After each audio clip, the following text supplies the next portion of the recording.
Hello everyone, hi Purvi, welcome to our personal tutor channel.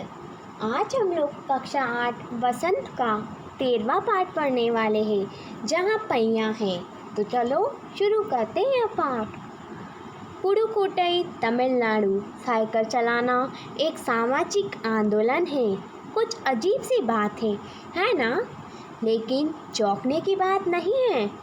Pudukkottai जिले की हजारों नवशाखा ग्रामीण महिलाओं के लिए यह अब आम बात है। अपने पिछड़ेपन पर लात मारने, अपना विरोध व्यक्त करने और उन जंजीरों को तोड़ने का जिनमें वे जकड़े हुए हैं, कोई ना कोई तरीका लोग निकाल ही लेते हैं। कभी कभी ये तरीके अजीबोगरीब होते हैं। भारत के सर्वाधिक गरीब जिलों में से एक है पुडुकोट्टई। पिछले दिनों यहाँ की ग्रामीण महिलाओं ने अपने स्वाधीनता, आज़ादी और गतिशीलता को अभिव्यक्त करने के लिए प्रतीक के रूप में साइकिल को चुना। उनमें से अधिकांश नवशाकर थी।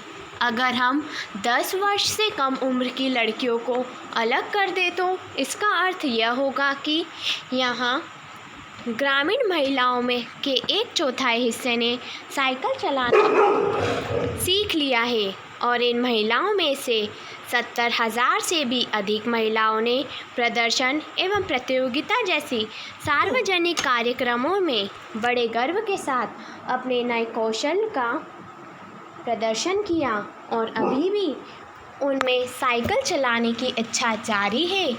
वहाँ इसके लिए कई परीक्षण शिविर चल रहे हैं। ग्रामीण पुडुकोट्टई के मुख्य इलाकों में अत्यंत रूढ़िवादी पृष्ठभूमि में आई युवा मुस्लिम लड़कियाँ सड़क से अपनी साइकिलों पर जाती हुई दिखाई देती है। जमीला बीवी नामक एक युवती ने, जिसने साइकिल चलाना शुरू किया है, मुझसे कहा, यह मेरा अधिकार है। अब हम कहीं भी जा सकते हैं। अब हमें बस का इंतज़ार नहीं करना पड़ता। मुझे पता है कि जब मैं साइकिल चलाना शुरू किया तो लोग फबैया कसते थे, लेकिन मैंने उस पर कोई ध्यान नहीं दिया। फातिमा एक माध्यमिक स्कूल में पढ़ती है और उन्हें साइकिल चलाने का ऐसा चाव लगा कि हर शाम आधे घंटे के लिए किराए पर साइकिल लेती है। एक नई साइकिल खरीदने की उनकी हैसियत नहीं है। फातिमा ने बताया कि साइकिल चलाने में एक ख़ास तरह की आज़ादी है। हमें किसी पर निर्भर नहीं रहना पड़ता। मैं कभी इसे नहीं छोड़ूंगी। जमीला, फातिमा और उनके मित्र अवकरनी, इन सब की उम्र 20 वर्ष के आसपास है और इन्होंने इस ज़िले में साइकिल की धूम मची हुई है।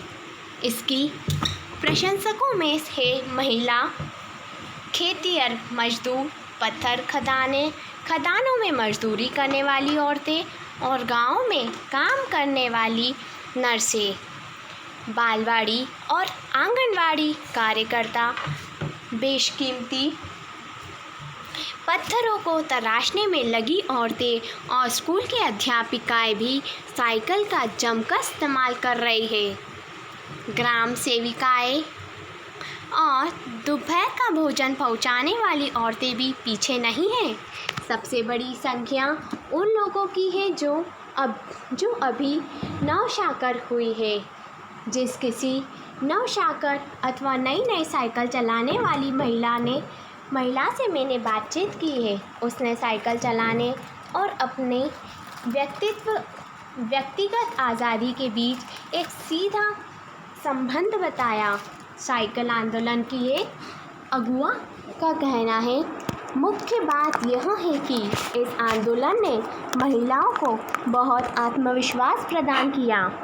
महत्वपूर्ण यह है कि इसने पुरुषों पर उनकी निर्भरता कम कर दी है। अतः हम प्राय देखते हैं कि कोई और औरत अपनी साइकिल पर 4 किलोमीटर तक की दूरी आसानी से तय कर पानी लाने जाती है। कभी कभी साथ में उनके बच्चे भी होते हैं। यहाँ तक कि साइकिल से दूसरे स्थानों से सामान ढोने की व्यवस्था भी खुद ही की जा सकती है। लेकिन यकीन मानिए, जब इन्होंने साइकिल चलाना शुरू किया तो इन पर लोगों ने जमकर प्रहार किया, जिसे इन्हें झेलना पड़ा। गंदी गंदी टिप्पणियाँ की गई, लेकिन धीरे धीरे साइकिल चलाने को सामाजिक स्वीकृति मिली, इसलिए महिलाओं ने इसे अपना लिया। साइकिल प्रशिक्षण शिविर देखना असाधारण अनुभव है।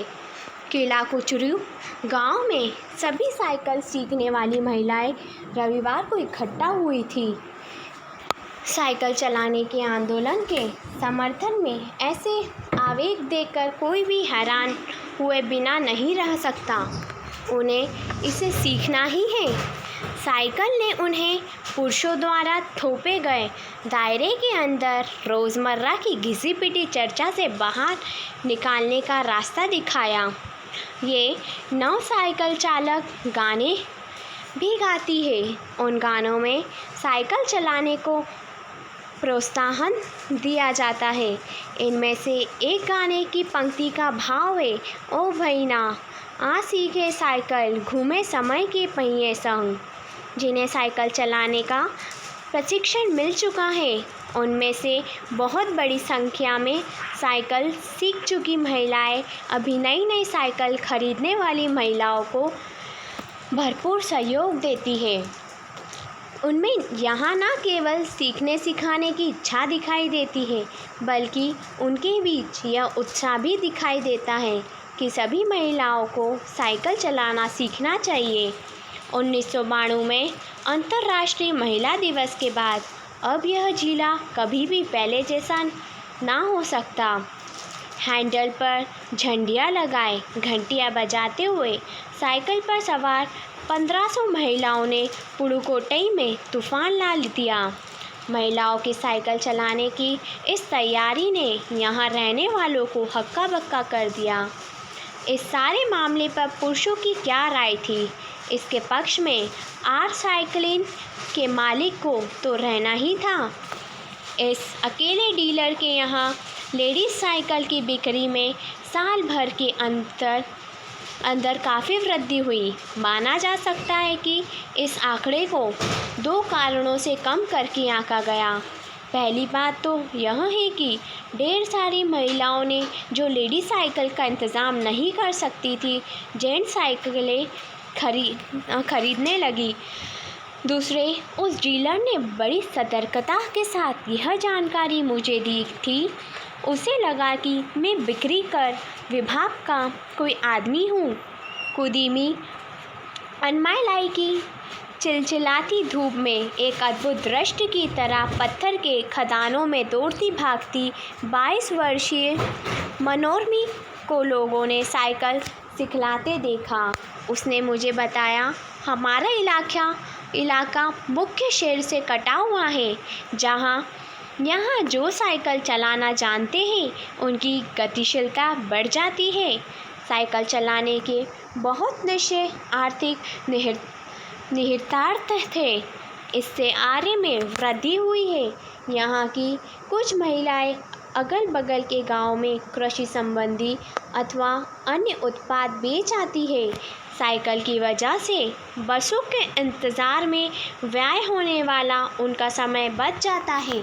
खराब परिवहन व्यवस्था वाले स्थानों के लिए तो यह बहुत महत्वपूर्ण है। दूसरे, इससे इन्हें इतना समय मिल जाता है कि ये अपने सामान बेचने पर ज़्यादा ध्यान केंद्रित कर पाती है। तीसरे, इससे ये और अधिक इलाकों में जा पाती है। अंतिम बात यह है कि अगर आप चाहें तो इससे आराम करने का काफ़ी समय मिल सकता है। जिन छोटे उत्पादकों को बसों का इंतज़ार करना पड़ता था। बस स्टॉप तक पहुंचने के लिए भी पिता, भाई, पति या बेटों पर निर्भर रहना पड़ता था।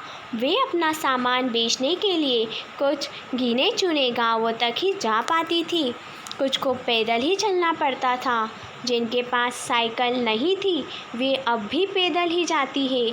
फिर उन्हें बच्चों की देखभाल के लिए या पीने का पानी लाने जैसे घरेलू कामों के लिए भी जल्दी ही भागकर घर पहुंचना पड़ता था। अब जिनके पास साइकिलें हैं वे सारा काम बिना किसी दिक्कत के कर लेती है। इसका अर्थ यह हुआ कि अब आप किसी सुनसान रास्ते पर भी देख सकते हैं कि कोई युवा माँ साइकिल पर आगे अपने बच्चे को बैठाए पीछे कैरियर पर सामान लादे चली जा रही है। वह अपने साथ पानी से भरे 2 या 3 बर्तन लिए अपने घर या काम पर जाती देखी जा सकती है।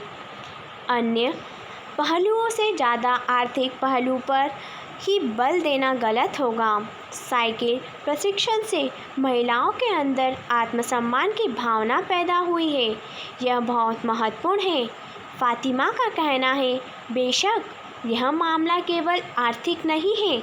फातिमा ने यह बात इस तरह कही जिससे मुझे लगा कि मैं कितनी मूर्खतापूर्ण ढंग से सोच रहा था। उसने आगे कहा, साइकिल चलाने से मेरी कौन सी कमाई होती है? मैं तो पैसे ही गंवाती हूँ। मेरे पास इतने पैसे नहीं कि मैं साइकिल खरीद सकूँ, लेकिन हर शाम मैं किराए पर साइकिल लेती हूँ ताकि मैं आज़ादी और खुशहाली का अनुभव कर सकूँ। पुडुकोट्टई पहुँचने से पहले मैंने इस विनम्र सवारी के बारे में कभी इस तरह सोचा ही नहीं था। मैंने कभी साइकिल को आज़ादी का प्रतीक नहीं समझता था। एक महिला ने बताया, लोगों के लिए यह समझाना बड़ा कठिन है कि ग्रामीण महिलाओं के लिए यह कितनी बड़ी चीज़ है। उनके लिए तो यह हवाई जहाज उड़ाने जैसी बड़ी उपलब्धि है। लोग इस पर हंस सकते हैं, लेकिन केवल यहाँ की औरतें ही समझ सकती हैं कि उनके लिए यह कितना महत्वपूर्ण है। जो पुरुष इसका विरोध करते हैं वे जाए और टहले, क्योंकि जब साइकिल चलाने की बात आती है वे महिलाओं की बराबरी कर ही नहीं सकते। बच्चों, इस पाठ के लेखक का नाम है P Sainath. I hope you enjoy this video, and if you have any query related to this video, so please comment in comment box. Thank you.